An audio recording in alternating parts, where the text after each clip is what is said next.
isolated in a vial of glass. Theologians strain him through stained panes, but I feel his presence most in knee-high grass, in every flower, every tree.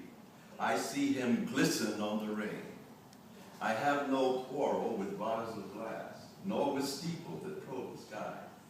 Each must tread his chosen path, strive to unravel the eternal why. But this simple heart holds little doubt. Walls close more than the elements out.